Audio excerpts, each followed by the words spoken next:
नमस्कार दोस्तों, स्वागत है आपका हमारे चैनल प्लेडू पर।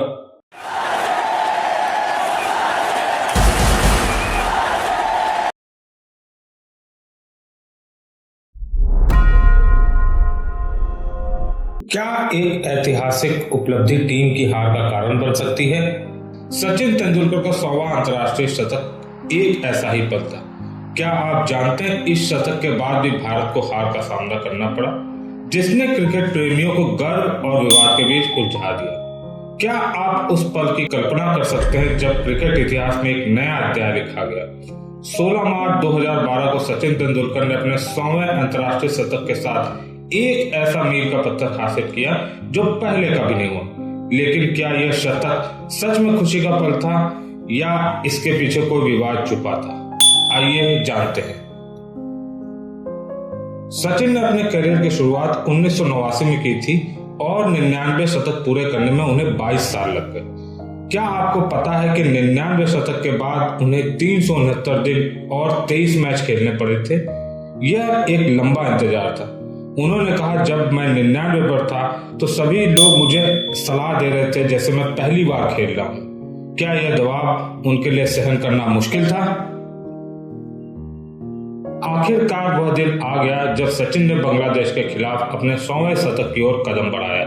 क्या आप जानते हैं इस मैच में सचिन ने केवल 114 रन बनाए। इस मैच में भारत ने 5 विकेट पर 289 रन बनाए, लेकिन बांग्लादेश ने 49.2 ओवर में 5 विकेट खोकर यह लक्ष्य हासिल कर लिया और टीम इंडिया हार गई। क्या यह सचिन के लिए एक व्यक्तिगत उपलब्धि थी या टीम की हार ने इस पल को पूरी तरह से धूमिल कर दिया? सचिन के इस शतक के बाद दुनिया भर के मीडिया ने उनकी इस उपलब्धि की सराहना की। प्रसिद्ध अखबारों ने इससे क्रिकेट इतिहास का एक महत्वपूर्ण क्षण बताया। सचिन का शतक तो ऐतिहासिक था, लेकिन मैच का परिणाम एक विवाद बन गया। क्या आपको लगता है कि सचिन ने अपने व्यक्तिगत उपलब्धि के लिए टीम को पीछे छोड़ दिया? कई क्रिकेट पंडितों ने कहा कि सचिन ने धीमी बल्लेबाजी की और टीम को जीतने का मौका गंवा दिया। क्या आप मानते हैं कि व्यक्तिगत रिकॉर्ड और टीम के प्रदर्शन में संतुलन बनाना जरूरी था? इस घटना ने सोशल मीडिया और क्रिकेट जगत में एक बड़ी बहस छेड़ दी। क्या व्यक्तिगत रिकॉर्ड टीम की जीत से ज्यादा महत्वपूर्ण है? सचिन ने बाद में स्वीकार किया कि यह शतक उनके लिए भावनात्मक रूप से चुनौतीपूर्ण था, लेकिन उन्होंने हमेशा टीम की सफलता को प्राथमिकता दी। यह घटना हमें याद दिलाती है कि क्रिकेट एक टीम का खेल है, जहां व्यक्तिगत उपलब्धियां तभी मायने रखती हैं जब वे टीम की सफलता में योगदान दें। कुछ प्रशंसकों ने सचिन की तारीफ की, जबकि अन्य ने उनकी बल्लेबाजी पर सवाल उठाए। क्रिकेट के दिग्गजों ने भी इस पर अपनी राय दी। सुनील गावस्कर ने कहा कि सचिन को अपनी पारी को तेजी के साथ में खेलना चाहिए था। क्या आपको लगता है कि यह आलोचना उचित थी या सचिन को अपने खेल का पूरा अधिकार था?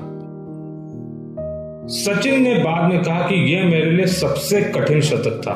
उन्होंने बताया कि उन पर कितना दबाव था और कैसे उन्होंने इसे संभाला। क्या आपको लगता है कि किसी खिलाड़ी पर इतनी उम्मीदें होना सही है? क्या यह उनके मानसिक स्वास्थ्य पर असर डाल सकता है? सचिन तेंदुलकर के 100 शतक के बाद कुछ विशेष घटनाएं हुई जो उनके कैरियर और जीवन पर गहरा प्रभाव डालती हैं। सचिन ने अपने कैरियर के दौरान मानसिक स्वास्थ्य से जुड़ी चुनौतियों का सामना किया। उन्होंने बताया कि वे मैच के पहले की रात ठीक से सो नहीं पाते थे और इस स्थिति से निपटने के लिए उन्हें कई साल लगे। इस बारे में उन्होंने कहा कि अगर आप किसी चीज की परवाह करते हैं तो निश्चित रूप से कुछ बेचैनी होगी। यह दर्शाता है कि कैसे उच्च उम्मीदों और दबाव ने उनकी मानसिक स्थिति को प्रभावित किया। सचिन के 100 शतक के बाद उनकी बल्लेबाजी शैली पर कई क्रिकेट पंडितों ने सवाल उठाए। इस शतक के दौरान उनकी धीमी बल्लेबाजी को लेकर उनकी आलोचनाएं हुई, जिससे यह सवाल उठता है कि क्या व्यक्तिगत रिकॉर्ड और टीम की जीत में संतुलन बनाना जरूरी है। कुछ लोगों ने कहा कि उन्होंने टीम को जीतने का मौका गंवा दिया। सचिन के 100वें शतक पर प्रशंसकों की प्रतिक्रिया बिल्कुल मिश्रित थी। कई प्रशंसकों ने उनकी तारीफ की, जबकि अन्य ने उनकी बल्लेबाजी पर सवाल उठाए।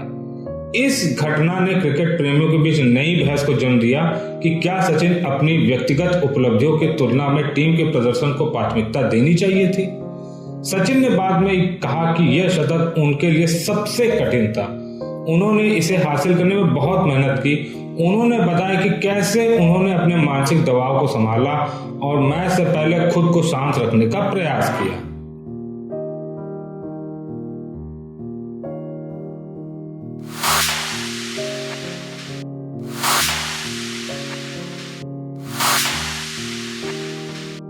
सचिन का यह शतक सिर्फ एक व्यक्तिगत उपलब्धि नहीं थी, यह भारतीय क्रिकेट के लिए एक मील का पत्थर था। लेकिन क्या आप मानते हैं कि इस विवाद ने उनकी विरासत को प्रभावित किया? आज भी हम जब सचिन की बात करते तो उनके 100वें शतक का जिक्र होता है, लेकिन क्या हम उनकी पूरी यात्रा को भूल जाते हैं? सचिन तेंदुलकर का करियर हमें यह सिखाता है कि व्यक्तिगत उपलब्धियों से अधिक महत्वपूर्ण टीम का प्रदर्शन होता है। युवा खिलाड़ियों के लिए यह सीख कितनी महत्वपूर्ण है? क्या आप मानते हैं कि आज के क्रिकेटर्स इस बात को समझते हैं या केवल रिकॉर्ड के दौर में लगे हुए हैं? जब हम सचिन तेंदुलकर की कहानी सुनते हैं तो हमें यह याद रखना चाहिए कि हर महान खिलाड़ी के पीछे संघर्ष और विवाद होते हैं। क्या आप मानते हैं कि सचिन का यह शतक हमें कुछ सिखाता है? शायद यही जीवन का असली खेल है, जीतने और हारने के बीच संतुलन बनाना। अगर आपको यह वीडियो पसंद आया हो तो जरूर लाइक करें, हमारे चैनल प्लेडू को सब्सक्राइब जरूर करें और जुड़े रहिए क्रिकेट की अन्य महान खिलाड़ियों की कहानियों के लिए। धन्यवाद। आपका दिन शुभ हो।